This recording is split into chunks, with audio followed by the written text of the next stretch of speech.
The rest of the country have put their gardens to bed, but not here in Florida. We can keep growing. Hi guys, I'm Katrina with Homegrown Florida. Let's talk today about all the things that you can plant in December. There's a few things we need to think about, which is that some of you may have already gotten a frost and some of you may be getting a frost sometime soon, if not any day now. So we need to think about what veggies we can plant that can withstand our temperatures here in Florida.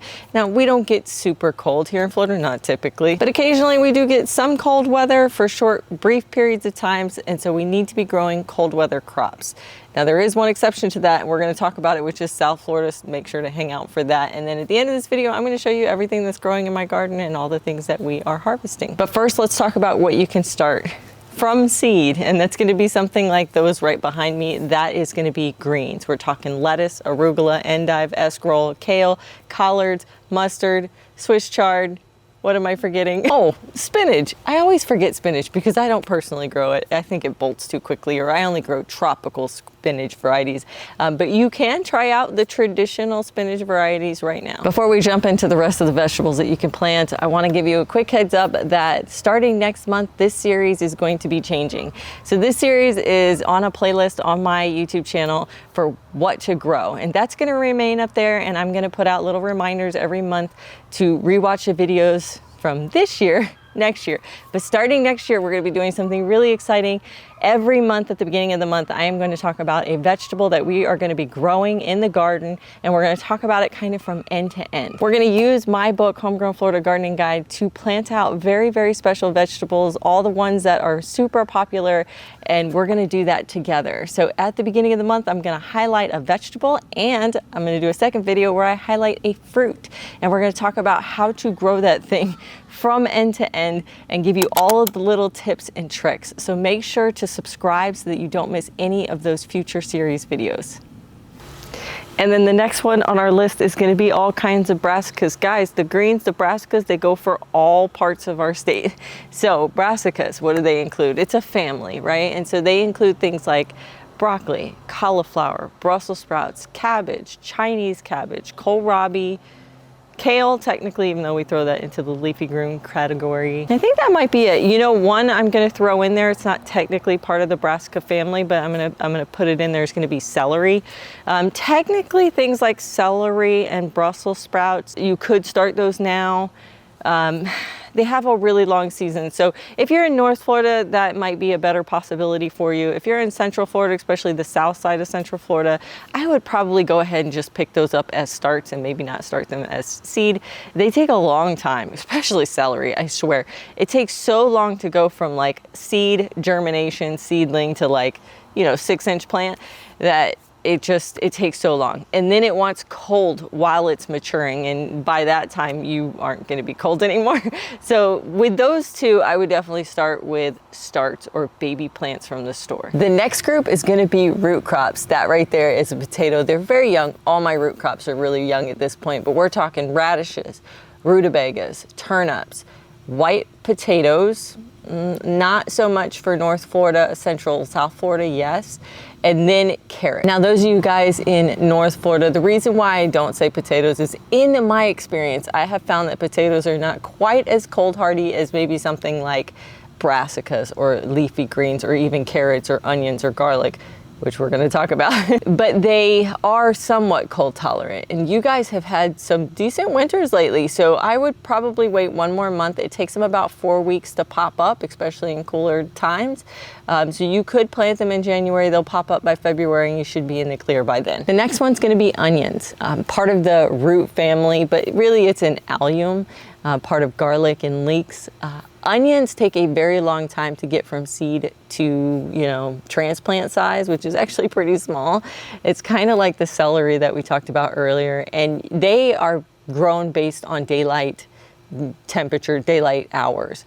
And so if you started them now, they wouldn't be big enough, and then you're going to get super, super tiny onions. So what I encourage you to do is start them from starts or baby plants. Haas is a great one to get them from. I got mine this year from Haas. They make beautiful plants, so I'll put the description down below if you want to check them out. If they still have some, I'm not 100% sure they do based on when this goes live, But if they still do have them, definitely pick up some of their short day onion sampler pack. That's going to be the winner here. Get those planted ASAP. Should have been planted last month, but if you didn't get them in, it's not too late. You just might end up with a little bit smaller size of an onion because you're missing about a month time. Now garlic, on the other hand, if you had gotten your garlic pre-ordered, which would have been in the August, September, October timeframe, you know that we put them in the refrigerator down here. We have to do that because we have to make them think that they went through winter, because they do need cold temperatures in order to create their bulbs and create their cloves. And if you don't do that, you'll get garlic. It's called green garlic. It's basically like a garlic shoot, and you can chop that up and freeze it or dehydrate it and use it as a green garlic, but you're not going to get garlic cloves, and it's not going to be as strong. So if you hadn't put them in the refrigerator back, 6 to 12 weeks ago, you only option right now is to try to find somebody selling them that are pre-vernalized, which might be quite difficult. Now, if you did stick them in the refrigerator when we talked about it, then you know that we need to pull them out and get those planted. You could have planted them last month, but you have until the end of this month. I wait until there's a nice cool drop of temperatures, and then I plant them all out really quick. That is the best way to go, because then it kind of comes out of the refrigerator thinking it's winter, comes into the garden, still feels a little winter-ish, and then we start warming up into the warm Florida temperatures, and it thinks it's spring, and then it'll sprout and it'll start growing and it'll be good.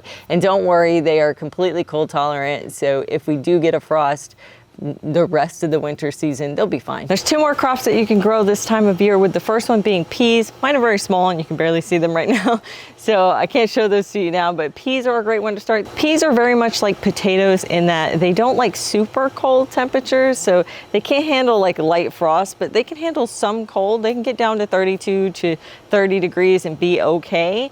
But if you see that kind of temperature, that kind of climate coming your way, you definitely want to take some of your pea seeds and plant them right next to the plants that you have. In case you lose them, you'll have some popping up right in its place, and if you don't, whatever, it's succession planting, right? But these guys behind me, they're another one that you can go. It's a little bit late, but you can still plant strawberries here in Florida. I would definitely be starting with plugs or plants. Bare roots might be a little tough these days because you're going to get a really slow start. They take about a month and a half, maybe 2 months to get bushy and to flower. And by that time, you're going to be getting into the end of their season. So starting with a plug, which is a live plant, or a full-size plant, is going to be the way to go. They've been selling out at the places that I get them from, but check out Haas. They might still have some. I'm not 100% sure about that. I'll put the link down in the description. Other than them, you're going to be looking at your Etsy groups, your local, big box stores, maybe local nurseries that have the actual plants or plugs in stock. That's going to be your real only option at this point to put strawberries in the garden. Now, if you're in South Florida, there are a few more things you can grow. You can grow all the warm weather crops, right? Tomatoes, peppers, squash, tomatillos, corn, beans, and cucumbers. I almost always forget cucumbers, and I don't know why. They're lovely. You guys are growing pretty much all of your plants all at once. You're growing your cold weather, your warm weather, and technically you can still be growing your hot weather. If you like cowpeas, you can keep growing those. If you like sweet potatoes, those will keep growing. Everything does grow a little bit slower because the number of daylight hours is less and the temperatures are a little bit cooler. So everything's going to slow down a little bit. So just make sure that when you're counting your days to harvest that you tack on another 30 days or so, and you should be absolutely fine. Now let's take a walk through the garden and I can show you everything that I am harvesting and what is growing in my garden this time of year, so that way if you started along the timelines that I had provided earlier in the year through this series of videos, then you would be harvesting these things too. So starting out strong, we have our pepper plant right there. That's the keto pepper that will never die. I have squash, that's dunja. We're going to show you a close-up of those tomatoes, but not only do I have tomatoes there, but I have tomatoes here as well. Besides the tomatoes and some of the summer squash, we also have winter squash growing. That is spaghetti squash. And then over here, we also have some more spaghetti squash. I think this one down here is almost ready to go. It's starting to color up. But these guys, they're still very, very green. I'm doing a bunch of dwarf tomato experiments. Check these out, you guys. Look at how many tomatoes, and they're huge. Hopefully they ripen before I get my first frost. These are beautiful. I also have more over there. They are climbing. You can see Tomatoes.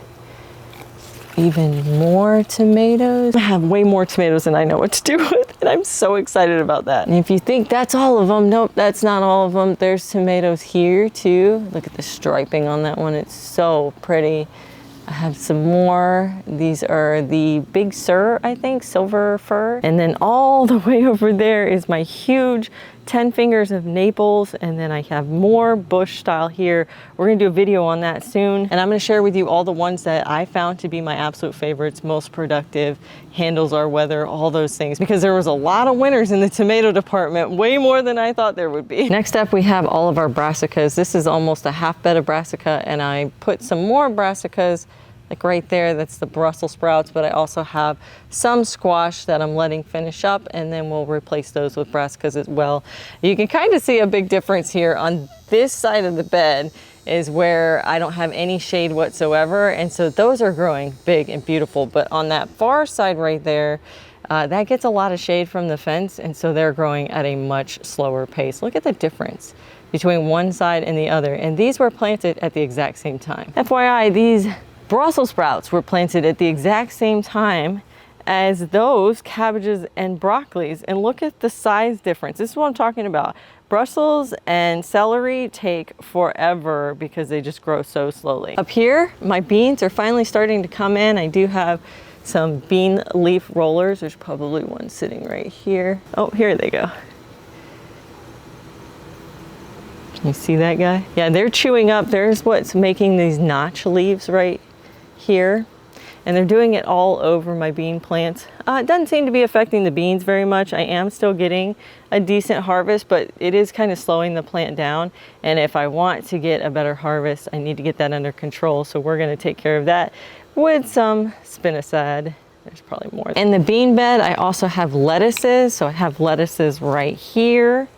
And then I have all of the potatoes popping up. These guys took forever to pop up. And there's a very clear distinction between the side of the potatoes that I planted whole versus the side that I cut. So the side closest to us right here is where I cut the potatoes, and the one further away is where I planted them whole as an experiment. And I can tell you right now that I have a lot better rate of the ones planted whole than the ones cut. So we'll be doing a video on that when it's time to harvest, but yeah, I definitely see a difference. This is another one of my brassica beds. This one is in a shadier spot, so once again, it is growing more slowly, and it also was my second succession planting. And then we have all of our greens. This is our mustards, our kales, our collards. I think there's a Swiss chard in there. Over beside them, I have a bunch of flowers that I'm growing. The chamomile is just getting big enough. Then we have the sweet alyssum, which is a great winter flower. And then I have some borage that is kind of doing okay. This is our turmeric. It's starting to have signs that it is ready to go. So it's gonna be falling down soon. If you can see, let me bring you in through my pool cage. Right there, you can see one of my other turmerics have already fallen. It means that it's just cold and it's starting to die back, and that's gonna be the perfect time to harvest it, is once it's completely fallen over. I also have cucumbers growing right here. And these are parthenocarpic cucumbers, so they don't require pollination, but I have learned my lesson. They don't like growing up the palm tree like the squashes do. So in the future, I won't be growing them over here. I am getting some cucumbers, so you can see some right there. And then I have a few in there. And they're still putting on a little bit of flowering, but they do not like to climb the palm tree. So we've learned our lesson, no more cucumbers on the palm tree. The strawberries are looking beautiful. They're really filling out, and I expect to see actual strawberry flowers, which will turn into the fruit any day now. The rest of the fruit trees are looking really ragged right now, and that's because they are going to lose all their leaves. This is very typical.